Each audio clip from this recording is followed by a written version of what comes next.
Esta presentación forma parte de un seguimiento a otros proyectos que he hecho yo sobre moneda en el siglo XVII. Esta está básicamente centrada en el siglo XVIII. Ya se han presentado avances de la primera parte, que es el periodo 1700-1750, y ahora vamos a presentar la segunda parte de esta investigación, que está inscrito en el CIAC, que se llama Moneda y Circulación Monetaria en la provincia de Costa Rica, 1750-1800, y que pues concluye este año. Bueno, básicamente el objetivo de esta presentación es estudiar la economía de la provincia de Costa Rica en el siglo XVIII para caracterizar la circulación monetaria, explicar la escasez de moneda, su concentración en determinados grupos socioeconómicos y las estrategias para resolver su faltante para las transacciones de bienes y servicios. Este es el objetivo general del proyecto. Para iniciar, quisiera presentar una cita del, del profesor Iván Molina, que se refiere justamente al tema monetario de este periodo y que pues con el desarrollo de este trabajo hemos ido pues ratificando, digamos, que estaba bien orientada la apreciación del doctor Molina. Decía que el auge posterior a 1750 empezó a monetizar la economía. El despliegue del comercio exterior supuso un alza en el ingreso de metálico, al igual que la paga regular de la burocracia civil, militar y eclesiástica efectuada por la tesorería de Nicaragua, y que el peso de cacao, cultivo en franca decadencia, seguía utilizándose. Sin embargo, el eclipse definitivo de tal equivalente no estaba lejano. La moneda de plata empezó a brillar de nuevo en el crepúsculo del siglo XVIII.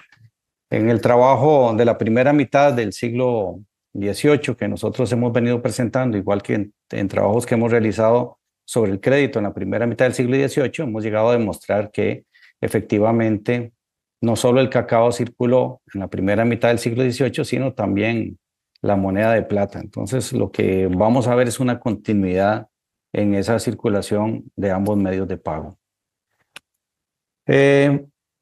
La economía de la provincia de Costa Rica en el periodo 1750-1800 se va a caracterizar en principio por lo que es una alza demográfica. Hay un crecimiento de Cartago y el inicio del desarrollo urbano de San José de Alajuela, lo que va a elevar la demanda también de provisiones. Y esto está basado en la idea que también es presentada por el profesor Molina en un libro que publicó en los años 90, es que esa alza demográfica va a llevar también a un aumento en el mercado interno, y eso se va a conjugar también con las características del comercio externo de la provincia, pues que van a facilitar de alguna manera la llegada de moneda a Costa Rica. Hay que tener en cuenta que Costa Rica no tenía casa de moneda, no tuvo explotación de metales preciosos, y por tanto la moneda ingresaba básicamente por el pago de funcionarios de la corona, tanto civiles como religiosos, así como también el comercio externo. Entonces, este cuadro que se presenta acá es un cuadro de que elaboró don Héctor Pérez en uno de sus trabajos sobre la población de Costa Rica, y donde vemos que las estimaciones hacia 1750, según Morel de Santa Cruz, eran aproximadamente un poco más de 13,000 personas, y ya para el censo borbónico de 1777-78 estamos hablando de 23,300. Claro, hay que tener en cuenta que las estimaciones de Morel de Santa Cruz no son tan precisas, de acuerdo como lo establece don Héctor Pérez, sino que el censo más confiable estaríamos hablando el de 1777-78. Entonces, la economía básicamente va a ser una economía en el Valle Central campesina, de explotación de la chacra, comunidad productiva de autoconsumo, la cual no va a ser del todo autosuficiente, por lo que siempre las personas ligadas a estas explotaciones van a tener que recurrir a la compra de diferentes artículos en un mercado interno, ¿verdad? Lo cual era posible gracias a la comercialización de excedentes que les permitía tener un ingreso, y también a la colocación de sus excedentes ya fuera de manera directa o a través de comerciantes de la provincia en el comercio intercolonial. Y esta colocación en el comercio intercolonial va a generar un ingreso de moneda metálica a la provincia en este periodo. Eh, Quería traer a colación algún detalle sobre una descripción de la provincia de Costa Rica para el periodo 1750-1800 y casualmente, gracias a una revista que me había pasado Lizeth Payne, había un artículo, digamos una relación que realiza el gobernador don Juan Gemir de Leonat en 1741 sobre la provincia de Costa Rica, en donde habla de las principales poblaciones. Ahí está Cartago, Cot, Quircot, Laborío, Jarras, Esparza, en fin, todas las que nosotros ya conocemos, ¿verdad? Que muchas fueron reducciones indígenas y otros poblados que empezaron también a surgir como poblados campesinos, en donde las principales actividades van a ser la siembra de trigo, maíz, hortalizas, algodón, yuca, plátano, tabaco, cacao, zarzaparrilla, hierbas medicinales, culantro, anís y variedad de hortalizas y legumbres. Como vemos, existía una gran variedad de producción a nivel agrícola, a lo cual se sumaba también las haciendas de ganados mayores, que se llama, así como también los trapiches que se desarrollan especialmente en la segunda mitad del siglo XVIII, con algunas actividades extractivas de poco éxito, como la minería de plata y oro, que realmente hay distintos denuncios durante el periodo colonial, pero no hay como una referencia a explotaciones importantes de la plata y el oro, el azogue también, y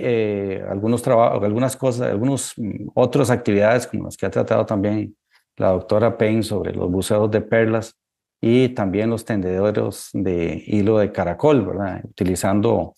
el múrice. La producción y exportación de cacao, que venía prácticamente de la década de 1660 ya a nivel comercial, que se había hablado siempre que había habido una importante decadencia, sobre todo por la competencia del cacao de Guayaquil y el cacao venezolano, y también la migración, digámoslo de esa manera, hacia el comercio de contrabando a partir de inicios del siglo XVIII. Pues vamos a ver que todavía en el siglo XIX, a pesar de que se ha hablado mucho de que es un producto en decadencia, es cierto que disminuye, pero sigue siendo muy importante dentro de la actividad productiva y la exportación de la provincia. Vemos cómo el mismo gobernador Juan de Gemir habla de que existen 144 haciendas de cacao en 1641, 83 en producción, pero esto fue lo que más me interesó. Las restantes 61 eran sembradíos nuevos, sumando en total 189.869 árboles. Y se habla de que las plantaciones daban 2 cosechas al año. Aquí lo interesante es destacar de que se está dando explotaciones nuevas o sembradíos nuevos de cacao, lo cual nos remite a que el cacao seguía teniendo, digamos, una esperanza para ser colocado en mercados fuera de la provincia. Esto, por supuesto, la exportación de cacao pues ayudaba al ingreso de moneda y también a la circulación monetaria, justamente por la utilización de la semilla de cacao como moneda, lo cual había sido establecido desde 1709. El tabaco va a ser el producto que llegue a producir un importante auge económico y a facilitar la mayor monetización de la economía en la segunda mitad del siglo XVIII. A mayor comercio de exportación, podríamos decir entonces, mayor ingreso de moneda metálica, lo cual implica una mayor cantidad de moneda en circulación. Eso no quita que nosotros no hablemos de que la provincia de Costa Rica siempre la moneda fue escasa, pero es una escasez que es estructural, pero y además que se va a proyectar todavía durante el siglo XIX, es decir, durante el siglo XIX la velocidad de la puesta en circulación de moneda metálica nunca pudo alcanzar, por lo menos hasta la década de 1890, las necesidades que tuvo el desarrollo del comercio interno, producto del auge cafetalero. Entonces, con respecto al tabaco, voy a hacer una referencia así rápida sobre el cultivo, producido desde tiempos precolombinos. Se cultivó en poblados indígenas y a partir del siglo XVIII en el Valle Occidental por colonos españoles en pequeña escala para consumo interno. En la primera mitad del XVIII el consumo y la producción de tabaco van a aumentar. En 1766 se da el establecimiento en Centroamérica de la Real Renta de Tabacos, y esto dentro de la reorganización económica producto de las reformas borbónicas, y se inicia un auge de este producto a ser seleccionada a Costa Rica para producir tabaco. Entre 1766 y 1782 inicia el auge cafetalero, perdón, tabacalero. Ahí los comerciantes van a actuar como intermediarios entre los cosecheros y el Estado español, y estos van a financiar la producción mediante el sistema de habilitación que ya hemos conocido y se ha desarrollado mucho en trabajos, por lo menos de Víctor Hugo Acuña y de Marco Antonio Fallas, y también lo ha explicado don Iván Molina, el cual consistía en entregar el cosechero como adelanto algunas mercancías importadas, así como también moneda metálica. Entonces vemos cómo la actividad cafetalera va a facilitar el ingreso de moneda. Costa Rica va a exportar tabaco a Panamá, El Salvador y México vía marítima a través de los puertos de Barranca, El Palmar y Punta Arenas, y a Nicaragua, principal mercado externo, por la vía terrestre. En el 82 hay una situación que va a favorecer también el mayor auge del tabaco en Costa Rica, que es el establecimiento de la factoría de tabacos, con lo cual se da un mayor control también del gobierno español sobre la producción y el financiamiento y comercialización. Y el periodo de auge se va a ubicar entre 1782 y 1792, gracias a que a Costa Rica le fue concedido el monopolio de la siembra para el Reino de Guatemala. Y en 1792 le fue retirada la exclusividad y el producto entró en decadencia, bueno, una relativa decadencia, porque el producto siguió siendo importantísimo dentro de la economía de Costa Rica, por lo menos hasta la década de 1840. Especialmente las razones de que se le quitara la exclusividad fue la mala calidad del tabaco y las dificultades para su comercialización. Ahora sí, ¿qué aportó el tabaco? Bueno, aquí en el excelente trabajo de Jesús Rico Aldave, La renta de tabaco en Costa Rica, 1766-1860, podemos ver un cuadro en el que Rico Aldave resume los ingresos de la factoría, o los ingresos, sí, básicamente la factoría,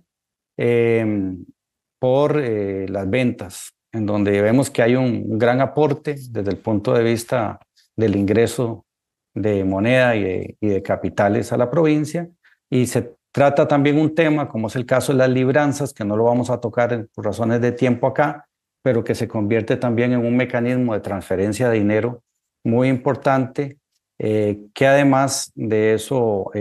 algunas de las libranzas se van a convertir también en una especie de papel moneda. Entonces, pero eso lo vamos a tocar en otro momento, no en esta ponencia. Y lo principal, los gastos, o sea, ¿en qué gastaba el dinero la factoría? Porque lo que siempre se ha dicho es que la factoría aportó muchísimo a través de los mismos gastos, de las inversiones que hacía para el funcionamiento de la actividad cafetalera. Entonces, en este cuadro de Rico Aldave también podemos observar la importancia que tuvo el pago a los cosecheros, el pago de sueldos, el pago a los tercenistas, los gastos de cosecha, los fletes, la compra de cueros, y otros, ¿verdad? Y tenemos prácticamente que en la última columna los totales, y ahí podemos ver que no es una cantidad despreciable para el volumen de la cantidad de moneda que se manejaba en la provincia, ¿verdad? Recordemos que la población era cercana apenas a las 23,000 personas, y aquí estamos hablando de que los aportes anuales pueden andar entre 12,000 y 69,000 pesos, teniendo en cuenta también que lamentablemente este cuadro hay algunos gastos que no se contemplan, muy probablemente porque no había información al respecto. Pero bueno, es importante decir que hay una introducción de pesos plata, que son los que vienen a aumentar la monetización de la economía, a la par, obviamente, de la circulación de cacao. Además del tabaco, también es importante señalar que la documentación colonial refiere la existencia de una producción y exportación continuada de cacao, como hemos venido señalando, y también de víveres durante el periodo de estudio, y una relación comercial con Nicaragua, Panamá, Guatemala, El Salvador y México. Esto es importante referirlo porque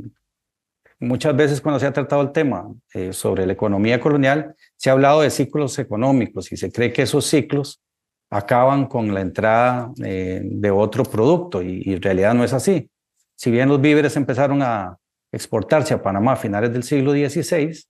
todavía durante el siglo XVIII la relación con Panamá era importantísima en la exportación de víveres, al punto que en algunos momentos se tuvo que restringir la exportación justamente por desabastecimiento para la provincia, Y todavía vemos exportación de víveres en 1821 a Panamá, lo cual nos indica que hay una continuidad en ese tipo de actividad económica. Con el cacao pasa algo también similar, como hemos venido conversando, lo cual pues nos habla de que en realidad es lo que hay con esos ciclos son periodos de menor presencia en la economía, pero se continúa la actividad económica. Y bueno, este es un cuadro sobre el crédito. El crédito siempre es un indicador de la circulación monetaria y en este cuadro perdón, es que en este cuadro y en este gráfico podemos ver cómo en la etapa en donde empieza a darse la actividad cafetalera hay un aumento también en el crédito. Y eso lo que nos indica, ese aumento en el crédito, es que existe una actividad económica importante. Y también tenemos en el gráfico, que este es un gráfico que muestra la cantidad de transacciones en la provincia de Costa Rica, que hacia la década de 1790 decae también un poco, muy probablemente también por la caída de la actividad tabacalera como producto de esa que se le quita a Costa Rica el monopolio de la exportación de tabaco. Hay otro tema ahí en la década de 1780, 1790, pero se va a explicar o se le va a dar una posible explicación ahora en la ponencia que sigue.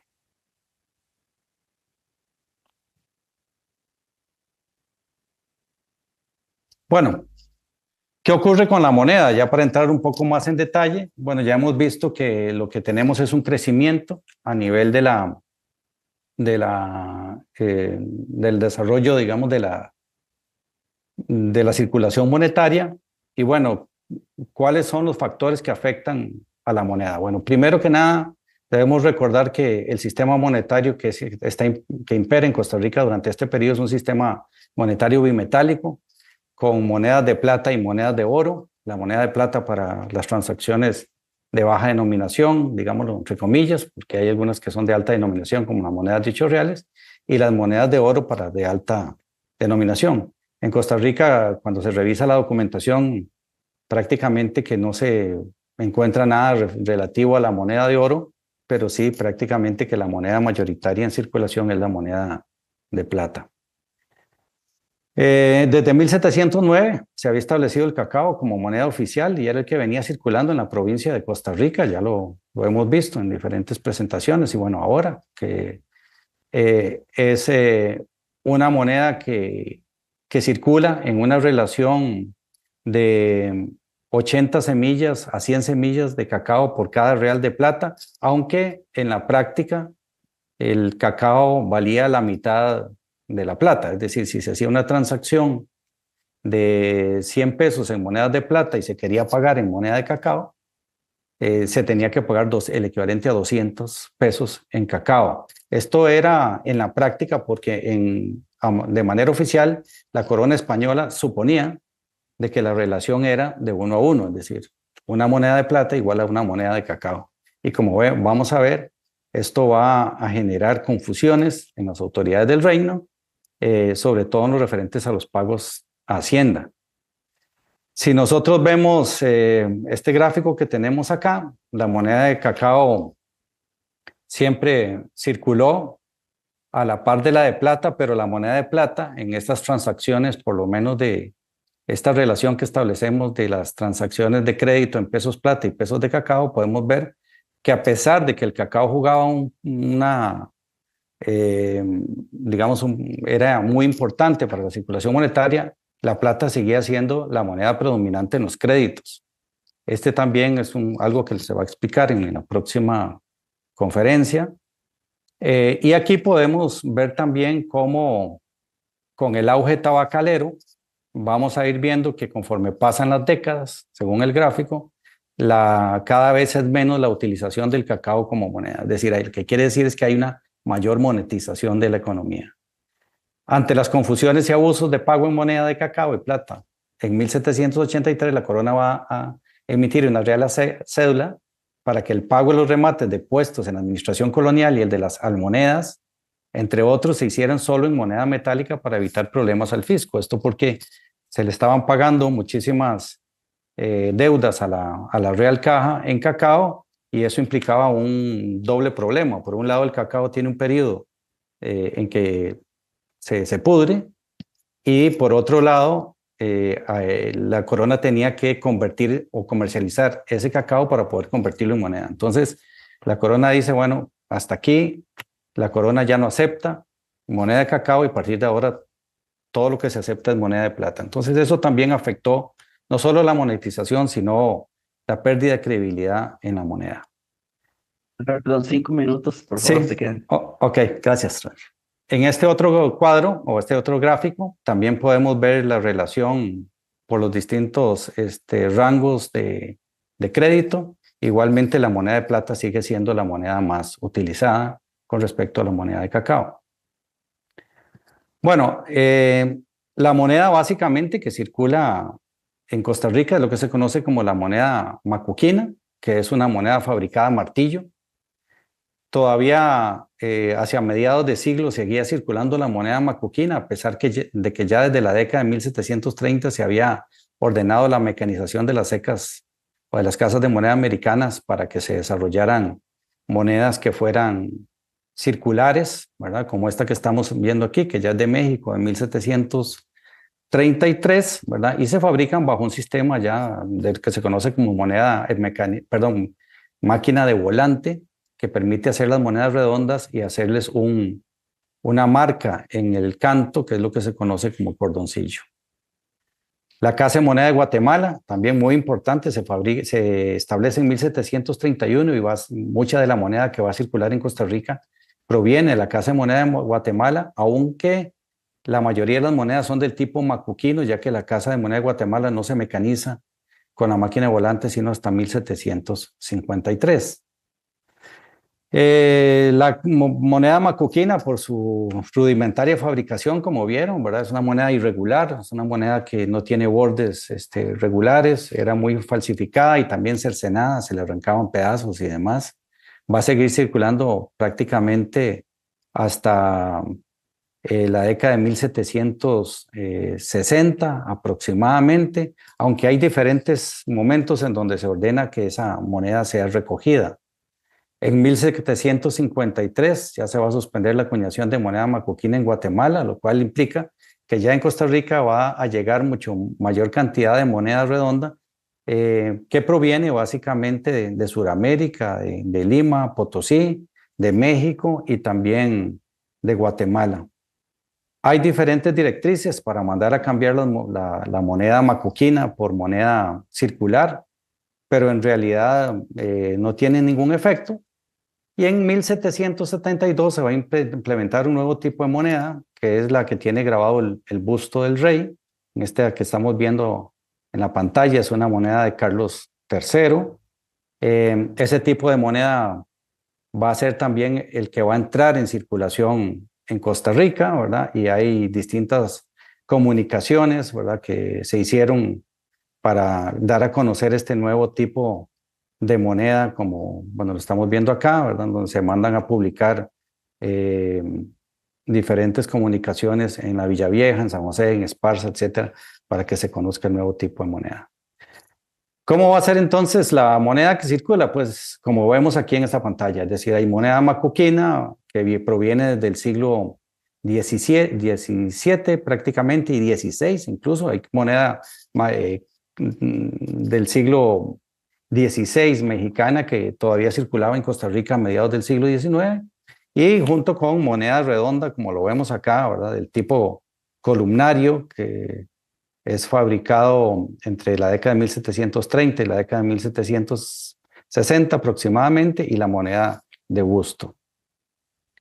También se intentó cambiar la moneda macuquina de baja denominación, que es de medio real, por monedas de un cuarto de real, que son las que vemos acá. Vemos una que tiene la letra G, fabricada en Guatemala, y otra la M con el círculo en la parte superior, la M coronada, la M con círculo, que es de la ceca de México, pero a pesar de todas esas disposiciones, la característica va a seguir siendo la circulación de la moneda macuquina